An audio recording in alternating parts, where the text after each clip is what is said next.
له مرکزي ښار څخه 10 کیلومتره لرې پرته د خوست کلندر ولسوالي چې اوسیدونکي یې زیاتره خپلې اړتیاوې د غرونو له دغه لرګیو څخه پوره کوي. دوی وایي د ژمي په موسم کې د لویو لارو د خرابوالي له امله د تګ راتګ پر مهال له ستونزو سره مخ وي. سړکونه نشته، بیا صحي اوبه نشته، بیا کلینیکونه شبخانې نشته.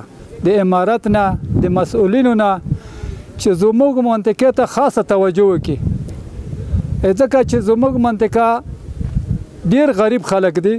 نو دا په هر وخت کې ستونزې لري، خو په د ژمي وختو کې دومره سخت ستونزې لري چې سړکونه یې ډیر تنګ دي، موټر نشي کړای چې پکې لوړ شي. نو په دې منطقه کې چې څومره خلک اوسېږي د هغو دپاره دومره ستونزه وي چې مریض وي، مثال کابل کوم تکلیف وي یا جیله خبره وي، نو رسیدګي نشي کړای د دې وجې نه چې لارې خرابه ده. د روغتیا برخه بیا هغه بله ستونزه ده چې د یادې ولسوالۍ خلک خپل ناروغان تر مرکزه رسوي. دوی وایي په سیمه کې روغتیایي مرکز شتون لري خو امکانات یې په نشت حساب دي.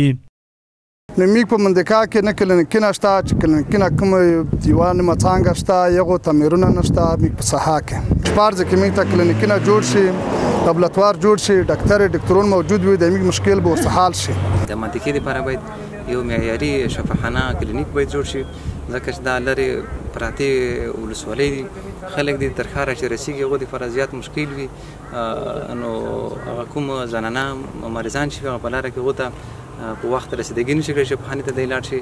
په اوس موږ که خیر وي دغو اوبو نه استفاده کوو، د خوړ اوبه نه دي، د کثافت اوبه دغه نه موږ ته مرضي پېښه چې که خیر وي هر وخت مرضونه وي دغو نه استفاده کوو.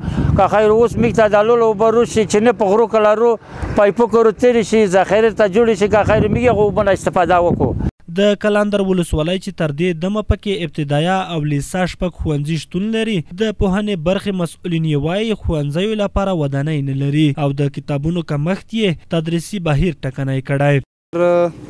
ولسوالي شپږ بابا امارتي ښوونځي لري، چې شپږ بابا امارتي ښوونځي له جملې څخه یوه لیسه ده، یوه متوسطه ده، 4 ابتدایي دي.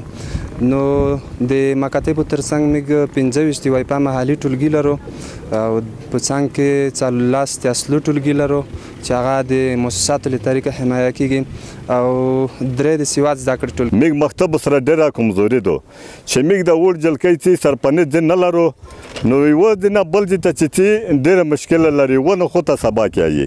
که په مشتاق دو د 2 درې دي، که کلندر د 2 درې دي، چې شګره وي پوتې وي، که مسؤل شګرې ولې وي پوتې وي، که بل هغه وي اوس سوړه ولګېږي دا بیا پوتې وي، که ګرمي وي بیا پوتې وي. اخوا بیا د خوست ولایتي ادارې مسؤلین وایي د لرې پرتو ولسوالیو ستونزو حل یې لومړیتوب دی چې خپلې هڅې به ونه سپموي. په مجموع کې په ټول افغانستان کې بالخصوص د خوست په ولایت کې د انساني زندګۍ سره تړلي خدمات وړاندې شوي دي او لا هم دا پروسه جریان لري. آینده کې هم د خوست ولایتي اداره دا تصمیم لري چې ان شاء الله هغه ولسوالۍ چې د خدماتو نه پاتې دي هغې ته به اړونده خدمات وړاندې کوي ان شاء الله. د خوست ولایتي ادارې د معلوماتو له مخې د خوست ولایت هرې ولسوالۍ لپاره یو DH کلینیک منظور شوی چې تر ډیره به د روغتیا په برخه کې د خلکو ستونزې ورسره حل شي.